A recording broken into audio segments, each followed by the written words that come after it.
बोलिए सदगुरु कबीर साहेब की।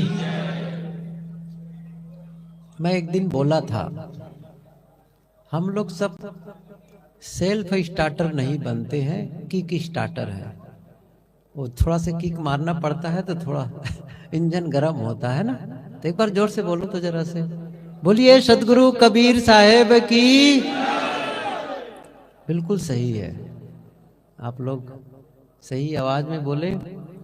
और अब पूज्य जो अभी हम सुन रहे थे साहेब जी के विचार, जो कबीर धर्म मंदिर जियनपुर अयोध्या से साहेब जी पधारे हुए हैं सदगुरु कबीर के संबंध में कि कबीर साहेब जी वस्तुतः कौन थे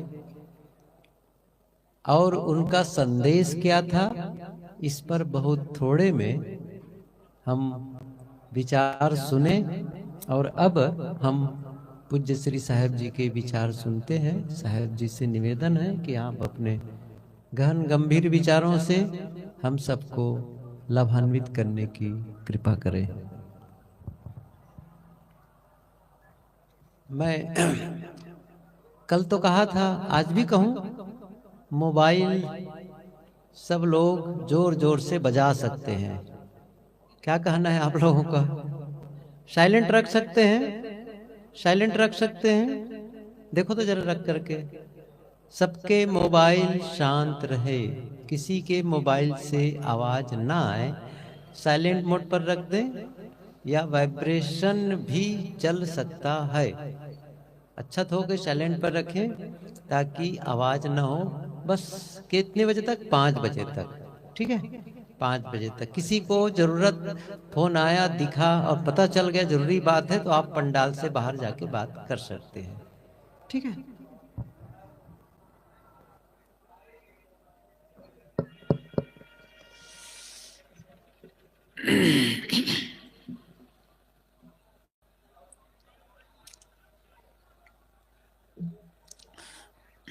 मुद मंगल में संत समाज, धर्मानुरागी सज्जनों, श्रद्धा मूर्ति देवियों, अभी त्रिप्रथाता जी से गुरुदेव जी का आपने एक पद सुना, इसके अंत में है कि मात्र चित्त की शुद्धि में सुख पा सकेंगे। सुख कहाँ है? हर आदमी सुख की तलाश में भटक रहा है, सुख की खोज कर रहा है, किंतु जैसा और जितना सुख चाहिए वैसा और उतना सुख नहीं मिल पाता और आदमी असंतुष्ट होकर दुनिया से विदा हो जाता है। क्या सुख है? नहीं, सुख है, किंतु एक आभासी सुख होता है और एक वास्तविक सुख होता है। आभासी सुख क्या है? जहां सुख है नहीं किंतु सुख का भ्रम होता है, आभास होता है। जैसे गर्मी के दिनों में दोपहर के समय धूप की लहरियों में पानी का आभास होता है, भ्रम। वहां पानी है नहीं, धूप की लहरियां हैं, लेकिन लगता क्या है कि यहां सुख का सागर लहरा रहा है। और यहां पानी का सागर लहरा रहा है, उस आभासी पानी से कोई अपनी प्यास बुझाना चाहे तो क्या प्यास बुझेगी? बस यही स्थिति ऐसे है। बाहर से प्राणी और पदार्थों के आधार से हमें जो सुख मिलेगा वो आभासी सुख है। एक मन की मानंदी का, मन की मान्यता का, भ्रम का और आदत का सुख है। किंतु चित्त की निर्मलता का जो सुख होता है वो वास्तविक सुख है। बाहर किसके पास कितनी चीजें हैं ये भी महत्वपूर्ण है, लेकिन उससे ज्यादा महत्वपूर्ण है किसका मन कैसा है, किसका मन निर्मल है और किसका मन मलिन है। यदि मन मलिन है तो दुनिया की बड़ी सी बड़ी उपलब्धि पाकर भी आदमी सही अर्थों में सुखी नहीं हो सकता, सुख के भ्रम में जीता रहेगा जीवन भर। और यदि मन निर्मल है, मन में कोई गांठ नहीं है, कोई मलिनता नहीं है, कोई विकार नहीं है, पूर्ण निर्मल मन है, तो सामान्य जीवन निर्वाह की चीजों में आदमी सच्चे अर्थों में सुखी हो सकता है। और यही बात सांसारिक जो उपलब्धियां हैं उनको छोड़कर यदि हम धर्म के क्षेत्र में भी आए तो कोई किसी का भजन करता है, कोई किसी का भजन करता है, कोई किसी का नाम जपता है, कोई किसी का नाम जपता है। कौन किस भगवान को मानता है या नहीं मानता है, कौन कितनी देर पूजा करता है या कोई पूजा नहीं करता, कोई मंदिर मस्जिद गिरजा गुरुद्वारा आदि जाता है या नहीं जाता, ये सब बिल्कुल ऊपरी ऊपरी बात है। मंदिर मस्जिद गिरजा गुरुद्वारा मठ आश्रम धर्म का इनसे कोई लेना देना नहीं होता है। सुख शांति और परम सत्ता का इनसे कोई लेना देना नहीं होता है। मैं ये नहीं कह रहा हूं कि मठ मंदिर मस्जिद गिरजा गुरुद्वारा आश्रम बेकार है, मैं ऐसा नहीं कह रहा हूं। वो साधना की जगह है, उपासना की जगह है, पूजा की जगह, लेकिन हम मात्र खोजें कि इतने में धर्म है और इतने में सुख मिलेगा, परमात्मा इतने में सीमित है, तो हमारा भ्रम है। और ये भ्रम हमें भटका देता है।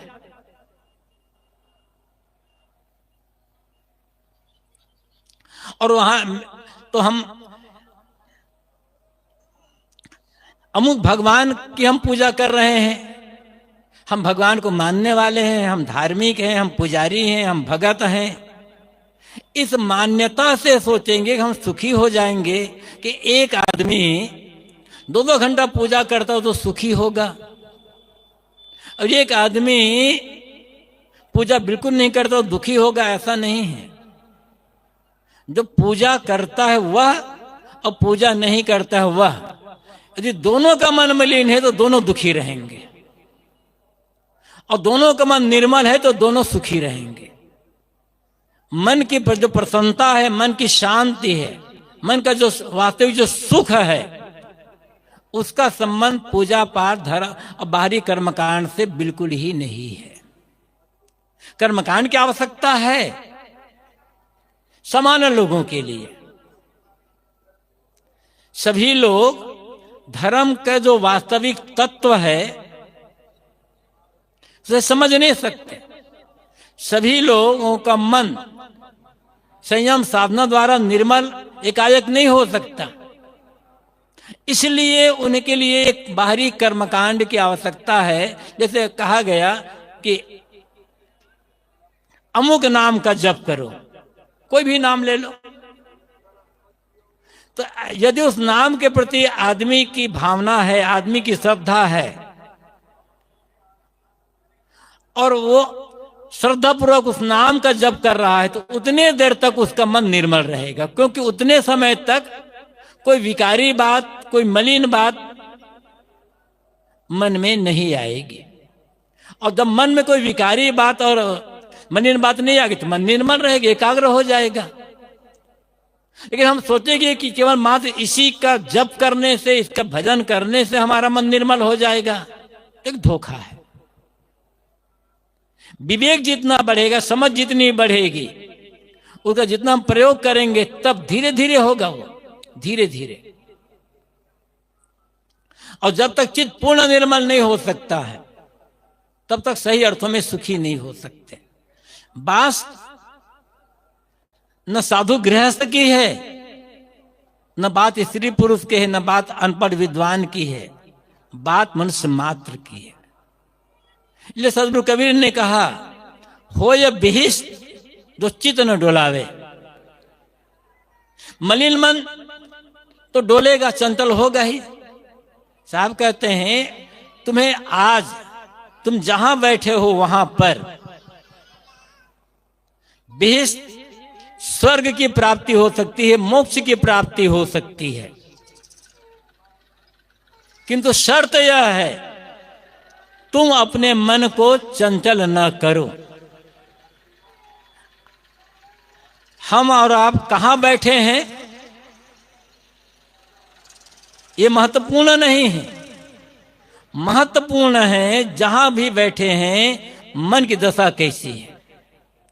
कौन नीचे बैठा है, कौन ऊपर बैठा है, ये बिल्कुल व्यवहारिक बात है, एकदम ऊपरी बात है। नीचे बैठने मात्र से कोई छोटा नहीं हो जाएगा और ऊपर बैठने मात्र से कोई बड़ा नहीं हो जाता। ये ऊपर नीचे जो बैठना होता है एक मर्यादा, एक व्यवहार है। हम आप लोगों से ऊपर बैठे हुए हैं, हम मान लें कि हम बड़े हो गए, ये झूठा अहंकार, एक भ्रम है।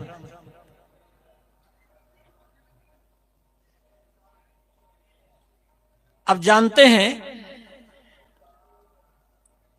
कि चील आकाश में बड़ी ऊंचाई पर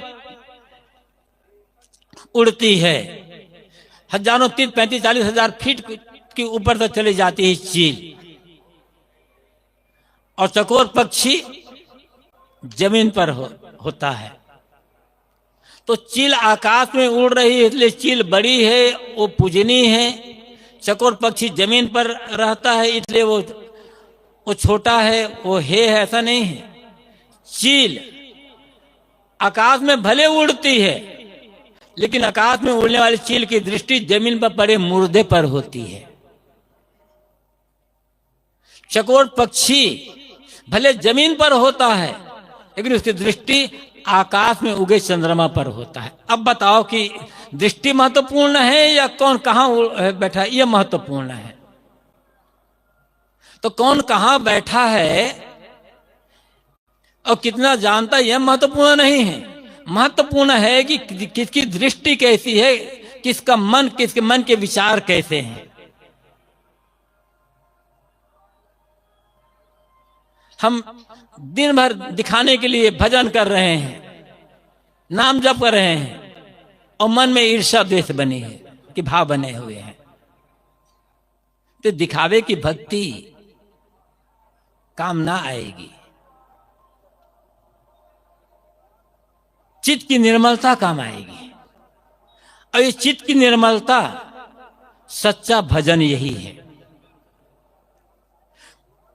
कोई किसी भी मतपंथ का मानने वाला हो, चाहे कोई अपने को धार्मिक कहता हो, चाहे किसी को अधार्मिक कहा जाता हो। धर्म क्षेत्र में ये आस्तिक और नास्तिक का भी बड़ा झगड़ा है। हम आस्तिक हैं और अमुक नास्तिक हैं, ये कहना ही नास्तिकता है। दुनिया में नास्तिक कोई है ही नहीं। नास्तिक वह है जो नैतिकता को नहीं मानता है, सदाचार को नहीं मानता, आपसी प्रेम व्यवहार समता सेवा को नहीं मानता, वो नास्तिक है। भले वो मंदिर ना जाता हो किंतु यदि वो सदाचारी है, संयमी है, परोपकारी है, उसका व्यवहार, उसके कर्म, उसके आचरण पवित्र है, तो बिना मंदिर गए वो आदमी आस्तिक हो सकता है। बिना मंदिर गए, बिना ईश्वर माने वह आदमी धार्मिक हो सकता है। आस्तिकता और धर्म का संबंध मान्यता से नहीं होता है, पूजा पाठ कर्म कांड से नहीं होता है। इनका संबंध जीवन के आचरण कर्म व्यवहार से होता है और मन की जो स्थिति है उनसे होता है। तो हर आदमी अपने अपने ढंग से पूजा पाठ नाम जप हवन तर्पण नमाज प्रार्थना इबादत जो करता है वो कर तो रहा है, इसके परिणाम में उसका मन कैसा है। पूजा का अर्थ ही होता है मन की निर्मलता। अब पूजा करते हुए भी मन निर्मल नहीं है, तब कोई काम पर पूजा नहीं हुई। आप पूजा कर रहे हो, धार्मिक अनुष्ठान कर रहे हो, ठीक है, लेकिन इस अनुष्ठान के मूल में आपकी भावना कैसी है,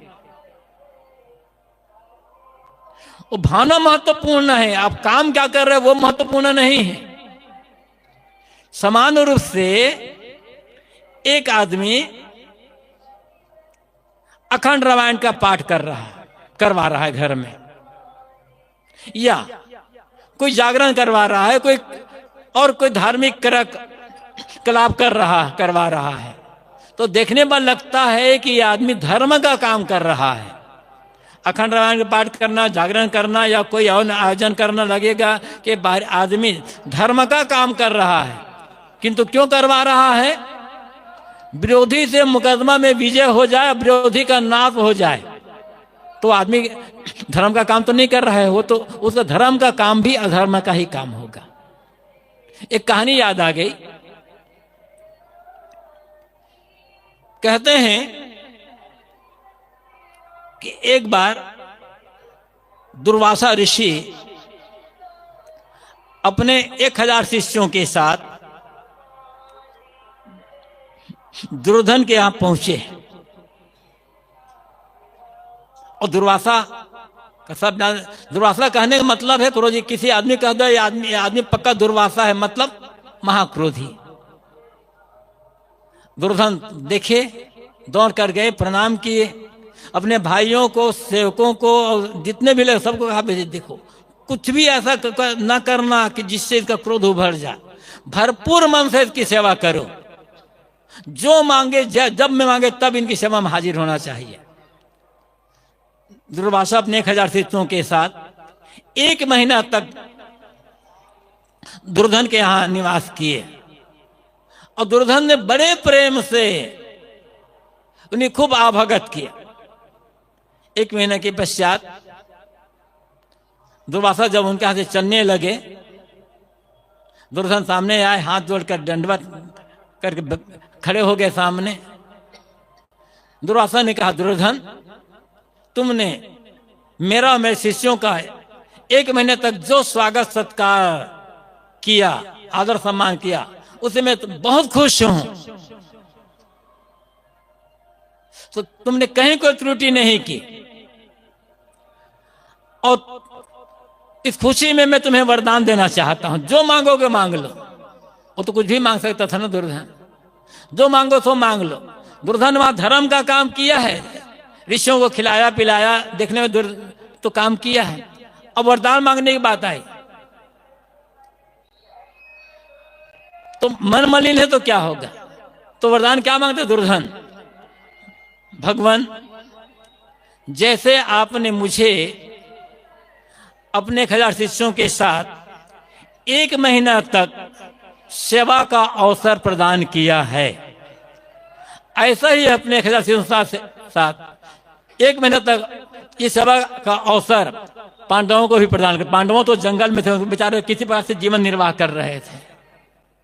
सोचे कि ये उनके पास खाने कुछ रहेगा नहीं, दुरासा श्राप दे देंगे, पांडवों का नाश वैसे हो जाएगा, मेरा काम अपने बन जाएगा। काम तो धर्म का कर रहा है, लेकिन भाव क्या है?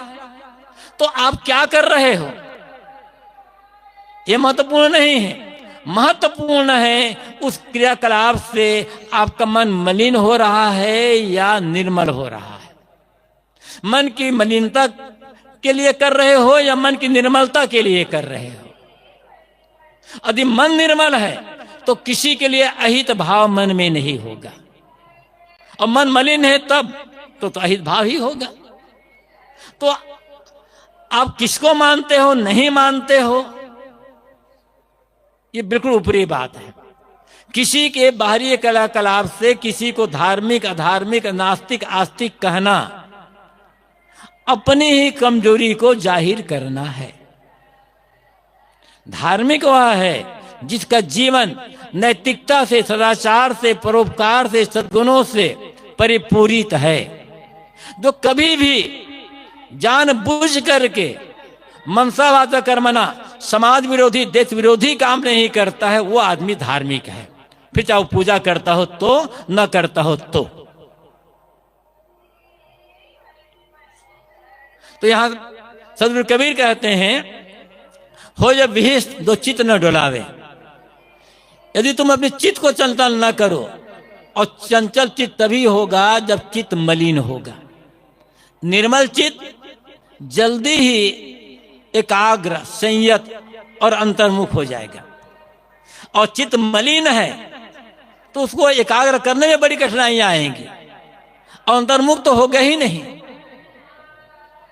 बाहर की सफेदी पर हम ध्यान रखते हैं। साहब ने कहा है, पानी ले ले साबुन ले ले, मल मल काया धोए, अंतर घट का दाग न छूटे, निर्मल कैसे होए। तुम पानी साबुन ले करके रगड़ रगड़ कर कपड़े धोते हो, काया को धोते हो, लेकिन इससे तुम्हारे मन का मैल तो दूर नहीं होगा ना। और मन का मैल दूर नहीं हुआ, मन निर्मल नहीं हुआ, तो बाहर की सफेद पोशी किस काम की आएगी। इसलिए बाहर की सफेद पोशी पर हमें भूलने की आवश्यकता नहीं है। देखना है, हर समय देखना है कि हमारा मन कैसा है। किसी आदमी को कह दो, हमें ही कोई कह दे कि साहब आपका मन मलिन है, दुखी हो जाएंगे, हम गुस्से में आ जाएंगे। कोई आदमी स्वीकार नहीं करेगा कि मेरा मन मलिन है। किसी से आप कह करके देख लो, कि पूछ करके देखो आप कि आपका मन निर्मल है या मलिन। कोई कहेगा मेरा मन मलिन है। हर आदमी का अहंकार है कि मेरा मन निर्मल है। तो यदि आपका मन निर्मल है तो क्रोध क्यों हुआ फिर? किसी ने कहा आपका मन मलिन है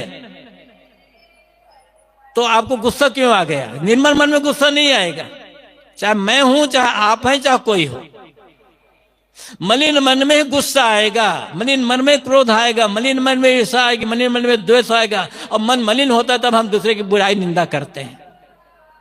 तो हम कोई आदमी स्वीकार करने को तैयार नहीं है कि मेरा मन मलिन है।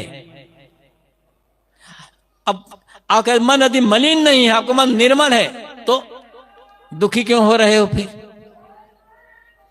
दुखी होना मन की मलिनता का लक्षण है।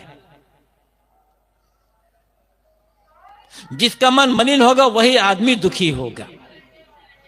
और जिसका मन मलिन नहीं है, निर्मल है, चाहे मैं हूं या कोई हो,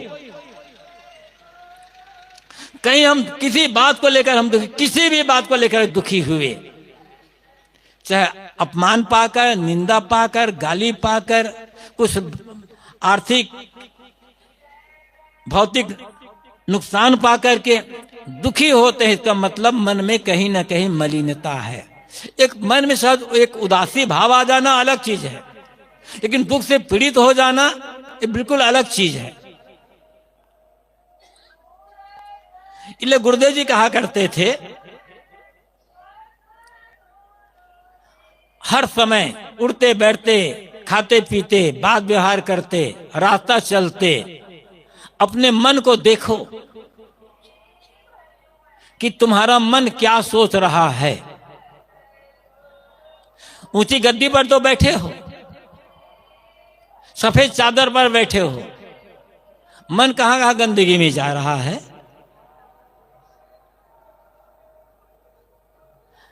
अब मैंने कहा कि कोई आदमी स्वीकार करने को तैयार नहीं होगा कि मेरा मन मलिन है। गुरुदेव जी अक्सर कहा करते थे, मात्र आधा घंटा अकेले बैठ जाओ, मात्र आधा घंटा बिल्कुल अकेले, और उस आधे घंटे के अंदर जो जो ख्यालात, जो जो विचार तुम्हारे मन में आ जाए, ईमानदारी पूर्वक उन सारे विचारों को एक कागज पर लिख लो। तो आधे घंटे के अंदर जो विचार आया है, जो कागज आपने लिखा है, उसको दूसरे दिखाने की हिम्मत नहीं होगी। और यदि हिम्मत है तो समझ लेना कि आपका मन निर्मल है। मलिन मन में हिम्मत नहीं होगी जल्दी दिखाने की। तो सदगुरु कबीर कहते हैं, हो या बीस जो चित्त न डुलावे, चित्त को चंचल न करो। और चित्त चंचल होता है जब मलिन होता है तब, और निर्मल चित्त चंचल नहीं होता। और चित्त की निर्मलता ही स्वर्ग है। चित्त की निर्मलता में स्वर्ग क्या है? जो सुख है, शांति है।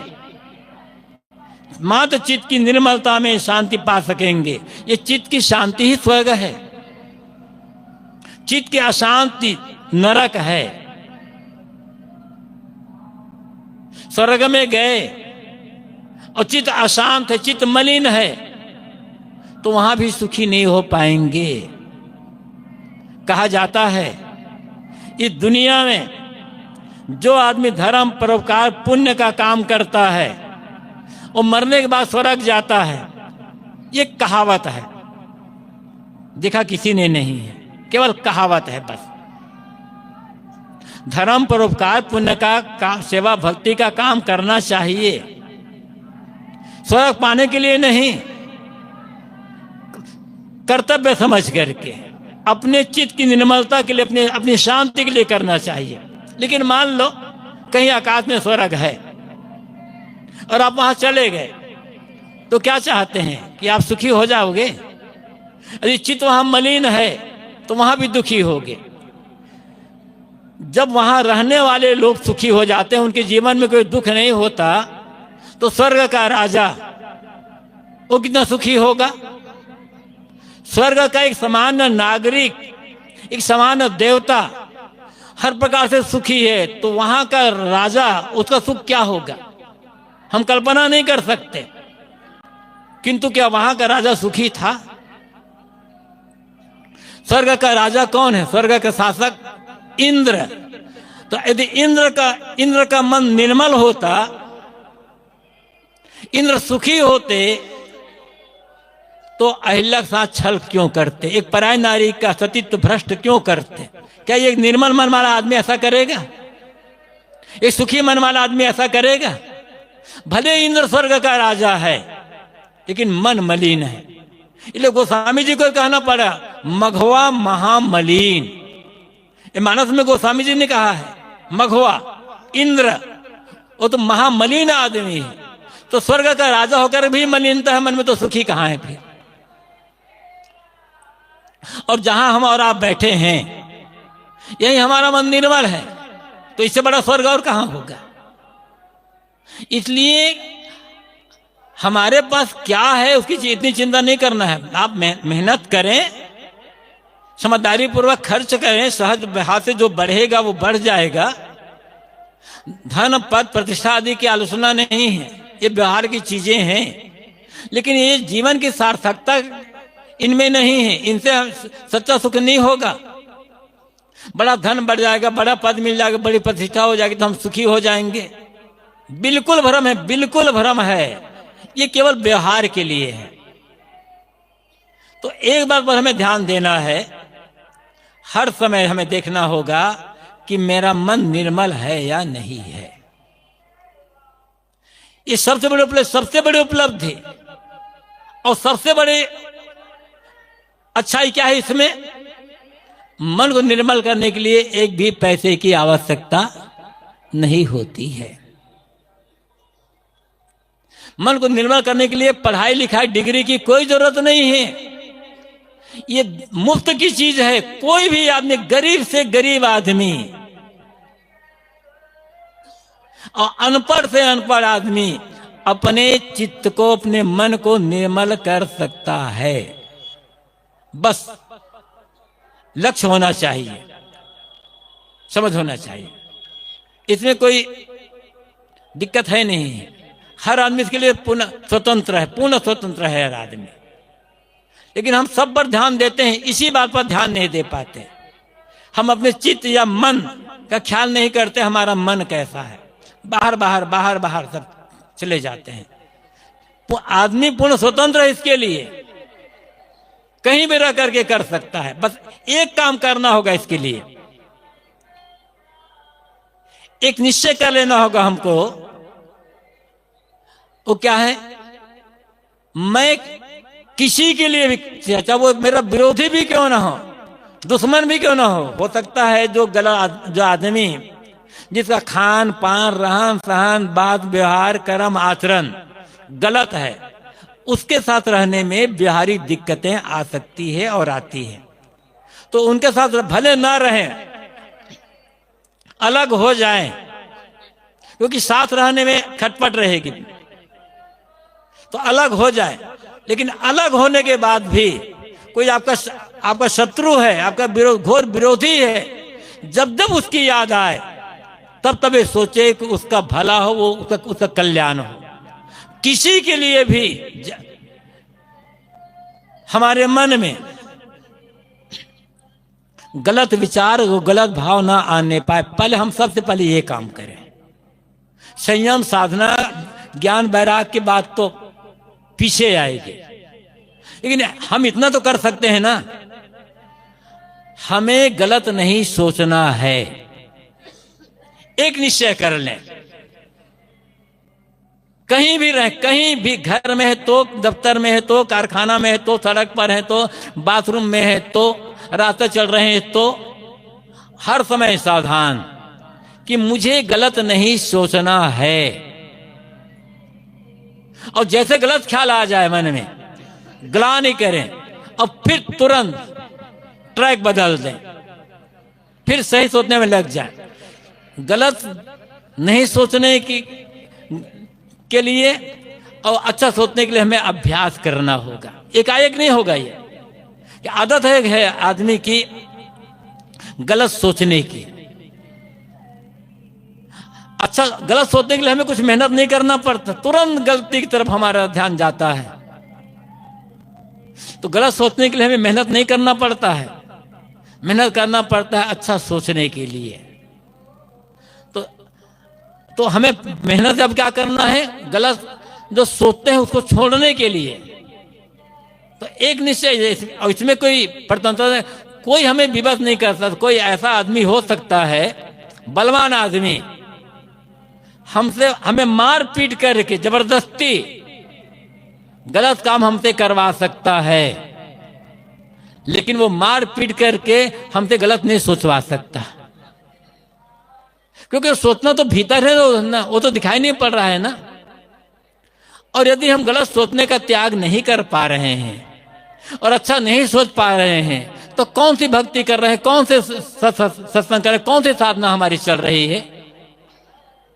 सब तो बेकार में सब बाहर जा रहा है।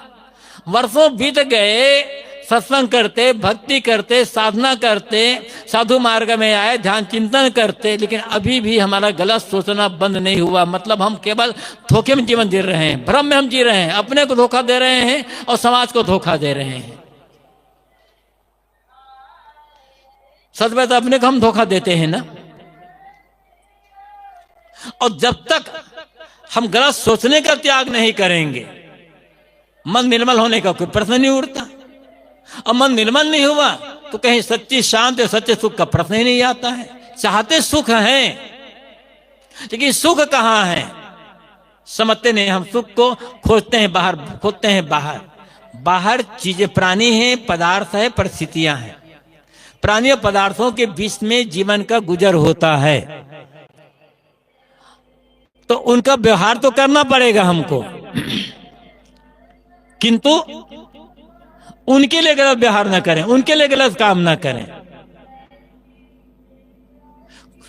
किसी के लिए गलत काम करेंगे तो मन तो मलिन होगा ही, और मलिन मन होता है तभी हम गलत काम करते हैं। बड़ी सरल साधना है। कल्याण का जो काम है, शांति स्वर्ग मोक्ष पाने का जो काम है, बहुत ही सरल है। कहीं भी रहकर कुछ भी करते हुए ये काम हम कर सकते हैं, लेकिन हमारा ध्यान नहीं है।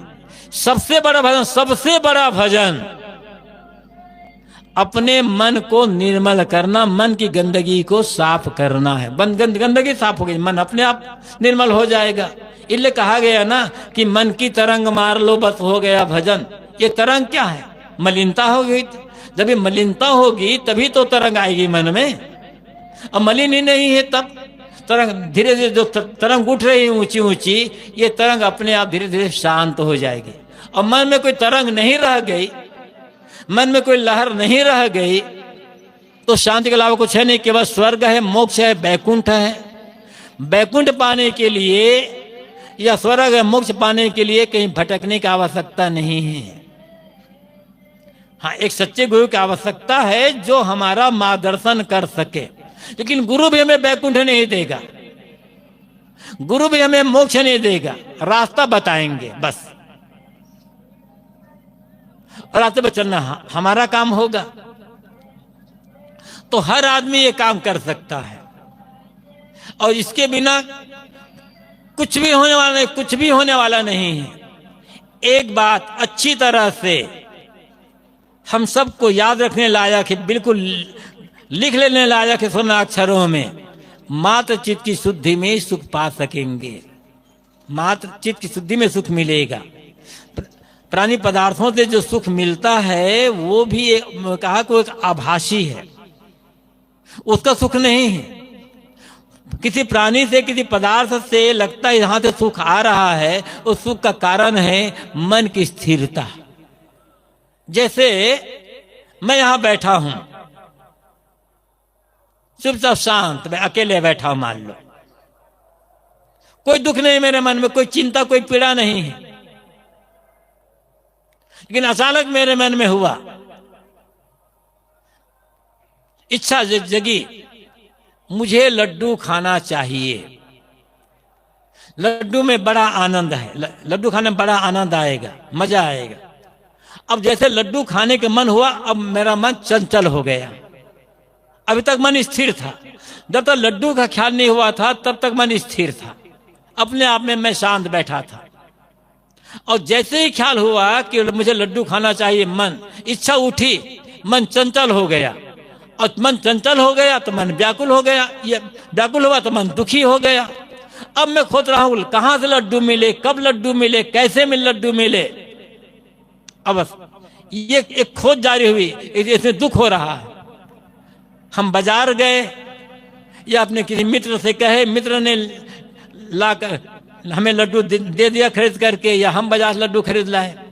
अब जब लड्डू सामने आया, हम खाने लगे, तो मन की जो व्याकुलता थी, मन की जो चंचलता थी, वो चंचलता शांत होकर के स्थिरता आ गई। सुख उस स्थिरता से आ रहा है, उस लड्डू से सुख नहीं आ रहा। लड्डू में सुख नहीं है। लड्डू जब मिला और लड्डू का स्वाद जब जीभ से लगा तो वहां मन एकाग्र हो गया, और सुख उस एकाग्रता से आ रहा है। लड्डू सुख नहीं आ रहा है, और हम मान लेते हैं कि सुख लड्डू से आ रहा है, लड्डू से नहीं आ रहा है। और यदि अब देखो क्या होता है। मैंने कहा कि जब लड्डू मिल गया तो इच्छा शांत हो गई, इच्छा शांत हुई तो मन का चंचल होना, व्याकुल होना शांत हो गया, शांत हो गया, दुख खत्म हो गया, मन स्थिर हो गया है, तो सुख वहां से आ गया है। हम मानते सुख लड्डू से आ रहा है। यदि लड्डू सुख आता तो जैसे मैंने लड्डू खाना शुरू किया, वैसे किसी ने आकर कह दिया कि साहब आश्रम में आग लग गई है। अब मेरा मन चंचल हो गया, अब लड्डू सुख खत्म, अब लड्डू सुख नहीं आ पाएगा, क्योंकि फिर मन चंचल हो गया। तो दुख क्या है? मन का मलिन और चंचल बने रहना, विकारी बने रहना, ये दुख का कारण है। इसी में दुख है। सुख का कारण क्या है? मन का स्थिर, एकाग्र, संयत और निर्मल, ये सुख का कारण है। और सुख ही स्वर्ग है, सुख ही जन्नत है। और जब मन पूरा निर्मल हो गया, सारे विकार, सारी मलिनताएं समाप्त हो गई, तो जब पूर्ण निर्मल स्थिति आ गई तो जीते जी मोक्ष का अनुभव हो गया। पाना कहाँ है? क्योंकि पूर्ण निर्मल मन ही आत्मस्थित होता है, आत्मलीन होता है, और आत्मलीनता का स्थिति ही मोक्ष है। बात कुछ मिलेगा नहीं। तो एक बात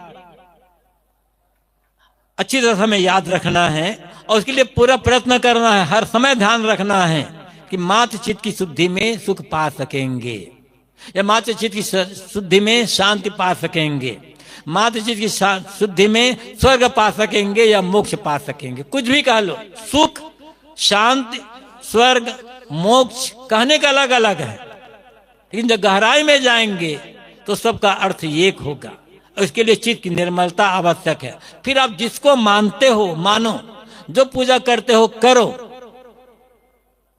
कोई बाधा नहीं है। आप हमारी बात ही माने, कबीर साहब की बात माने, आप कबीरपंथी हो जाए, ये कोई जरूरत नहीं है। यदि कोई ये कहता है बिना कबीरपंथी हुए किसी को सुख नहीं मिले, शांति नहीं मिले, मोक्ष नहीं मिलेगा, तो उसका कहना गलत है। वो समझता नहीं कबीरपंथ को, कबीर साहब के विचार को। या कोई कहता है कि अमुक का भजन किए बिना सुख नहीं मिलेगा, तो भजन समझता ही नहीं है। ये किसी मत पंथ की चीज नहीं है, ये व्यक्तिगत चीज है। मन की निर्मलता क्या कबीरपंथ की चीज है? कि मन की निर्मलता किसी भिन्न मत की चीज है? तो मन की निर्मलता तो सार्वभौमिक है। जो सत्य होता है वो सनातन होता है, और जो सनातन होता है वो सार्वभौमिक होता है। तो चित्त की निर्मलता सबके लिए आवश्यक है। ये सार्वभौमिक चीज है, और इसी में सुख है, इसी में शांति है, इसी में कल्याण है। इसलिए एक हमेशा याद रखना है, मात्र चित्त की शांति में, मात्र चित्त की शुद्धि में सुख पा सकेंगे। अपने अपने मन को जिस किसी साधन से हमें शुद्ध, निर्मल और अंतर्मुख करने की आवश्यकता है। पूरा जीवन सार्थक हो जाएगा, और पूरा जीवन शांति से, आनंद से व्यतीत हो जाएगा। और जब हम शांत रहेंगे तब हमारे व्यवहार से, हमारे आचरण से हमारे साथियों को भी शांति मिलेगी। हम खुद उलझे हुए हैं, हम खुद अशांत रहेंगे तो जहां जाएंगे उलझन और अशांति का ही व्यवहार करेंगे, इसी का प्रचार करेंगे। इसलिए अपनी शांति के लिए, दूसरों शांति के लिए हमें अपने चित्त को शुद्ध, संयत और एकाग्र, निर्मल करने की आवश्यकता है। यही सारा भजन है, और इसी में सारे साधना का फल है। आप लोगों ने मेरी बातों को ध्यान से सुना, बहुत बहुत आभार। अपनी वानियों को विराम। हेलो, बोलिए सदगुरु कबीर साहेब की, सदगुरु अभिलाष साहेब जी की।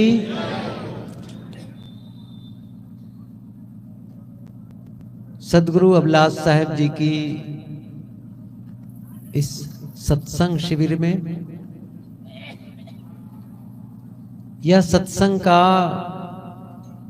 क्रम, सत्संग का सिलसिला, या सत्संग का प्रवाह, या सत्संग की गंगा, ज्ञान की गंगा जो प्रवाहित हो रही है, यह